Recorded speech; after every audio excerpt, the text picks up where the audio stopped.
we remember big things. We actually remember those moments because there's something to remember.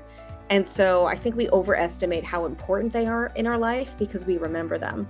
But those moments don't necessarily add up into contentment and happiness. I think we confuse excitement with happiness. And so it's important to know that the feeling of contentment and the feeling of happiness comes over time. It's not something that's built because you had an incredible day, because you went on that amazing trip, because you had that fantastic win at work. It's a culmination of the small things that build contentment and bliss. Welcome to the Warriors at Work show. This is Jeannie Coomber, your guide and host. This is a show for men and women in the workplace who want to move from the predictable to the potent. This is your weekly dose of inspiration with an edge. I talk with CEOs and shamans, sports marketing executives and therapists. All of us are like-minded thinkers and doers who tell stories, share wisdom, and challenge each other to have the best life possible inside and outside the office. Welcome to your Warrior Conversation. My next warrior is Lindsay Kaplan, returning guest on the Warriors at Work, and ridiculously gifted branding executive, nonconformist, quick with a funny comment and an idea, who plays in the world of possibility and power, but yet remains so humble, so relatable, so kind-hearted. I just love how true she is to her brand. Okay, the amazing Lindsay Kaplan, who I adore and admire so much. Tell us, when you think of 2022, what are you most grateful for? 2022, I am most grateful for all of the people in my life who have been so supportive through another crazy year of being a mom, a co-founder. I joke about work-life chaos instead of work-life balance. And so really grateful for everybody from my co-founder at Chief, Carolyn, to my family co-founder, my husband, Richard, the team at Chief that has just been absolutely brilliant, talented, dedicated, and everybody in my life that has just seen what I've seen in building something big and knowing that underneath building, life isn't perfect and needs lots of joking and support and hugs and forgiveness. Yeah, well, you bring such an infusion of sense of humor and smarts and like wild creativity. I'm curious, do you ever have any kind of ritual or practice at the end of your year where you're going back and acknowledging people in your life that have had such an impact? Gosh, I'm really terrible at rituals. I'm definitely a looking at the next day person. I don't look back enough. I think what's interesting about the holidays and what's interesting about, gift shopping, which is also something I'm terrible at, is it's almost like a nice way to look back through the year and think about who in your life was there, helpful, supportive. Who do you wish you spent more time with? Yeah. And so I like to use the end of the year to just spend time with my family, as many of us do, and to really treasure the time with all the people I love, because Lord knows I've spent a lot of my days working and traveling and busy.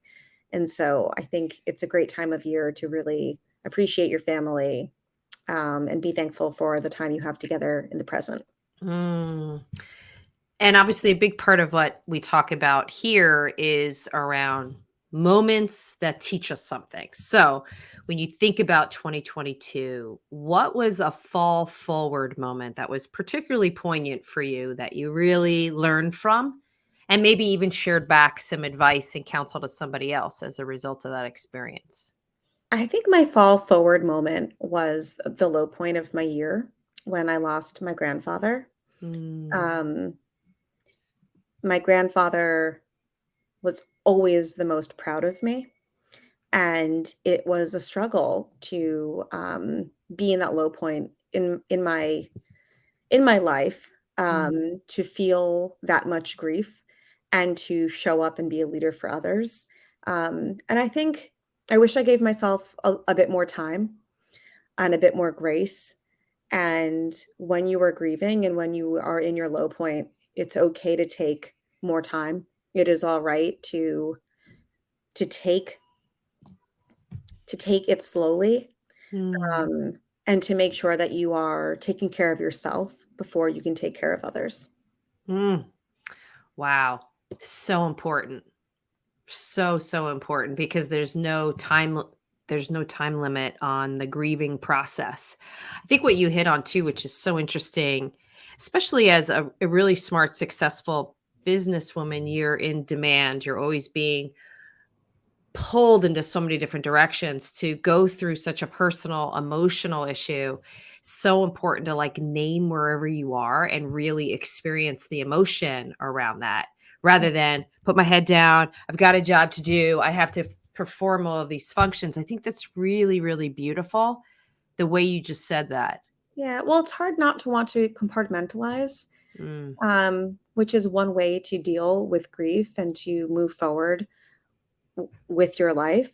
But I think calling out that you are grieving and calling out that you need time, and it may show up in unexpected moments. mm, I don't think grief is linear. It doesn't just get better every day with time. And so, again, it's really hard to be a leader if you feel like you are unable to get out of bed in the morning. And that's mm, okay. And if you can't get out of bed, it's all right to take that day and to stay in bed and to, you know, be all right with those emotions that may not get better immediately. That's okay. That is what grief looks like. What was your grandfather's name? My grandfather's name was Sam. And do And you talk to him a lot? did I talk to him a lot? Do you talk to him now a lot? Do you hear him? Like, how does he show up in your life now? Oh my gosh. So my grandfather was so proud of me, and I Mm. was really fortunate to have him into my late 30s. He was 100. We had just celebrated his birthday.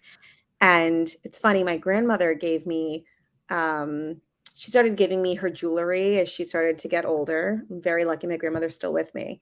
And she gave me this gold necklace I fell in love with that I was wearing. And she and my grandfather looked at it and they were like, oh, that's Papa's necklace. And I realized the necklace I loved the most was actually a man's necklace. And so I wear that necklace to any of my big business moments now. I take him with me. So he Oh, comes I to board love meetings. it. He just went to Web Summit and watched me speak in Lisbon.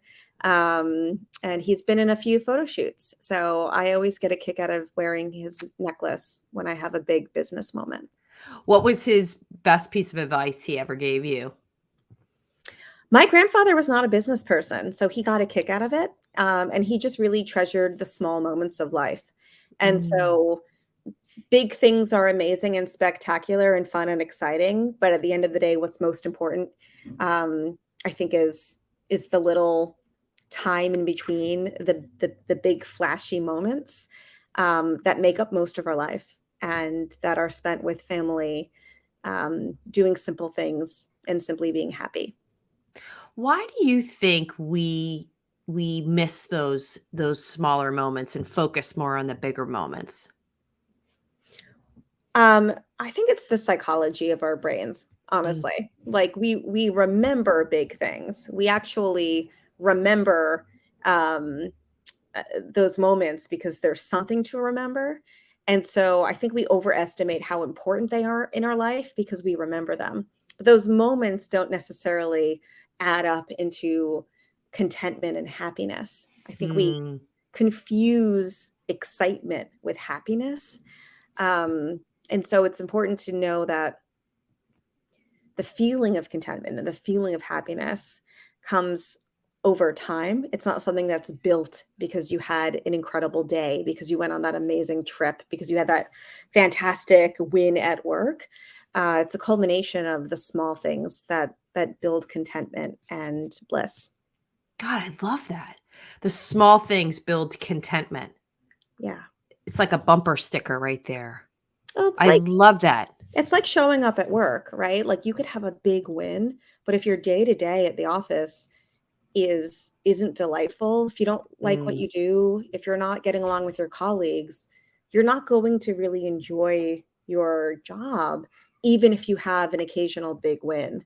that So is I think so it's all true. about the day-to-day meetings and how do you have small wins, because really hard to perform well at a job that you don't feel good at. What do you do to set yourself up for that feeling each day?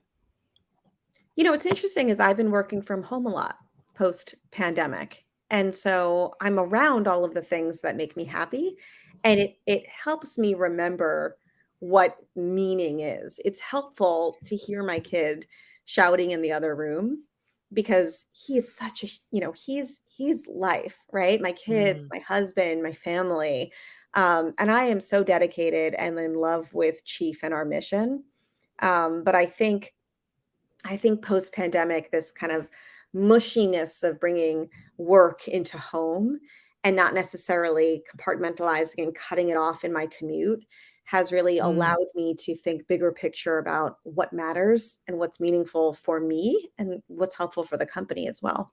It's brilliant. Brilliant. Brilliant. Lindsay, such a Jeannie, pleasure talking to you love chatting always. with you. Always little nuggets that make us pause and think. Thank you for joining me for another episode of the Warriors at Work show. If you are interested in learning more about what we do at the Warriors at Work show and platform, be sure to go over to my website, Jeannie Coomber, and subscribe to my monthly Warrior Playbook newsletter. I share everything that I'm up to month by month, as well as some lessons and insights that I've learned. I'm also interested in hearing any feedback you have about this conversation or future topics. So reach out to me directly on jc@jeanniecoomber.com or on LinkedIn. Be sure to tell your friends and your colleagues about this Warriors at Work conversation. Subscribe, review, and rate us. It's the best way to get this message out into the world. Be well.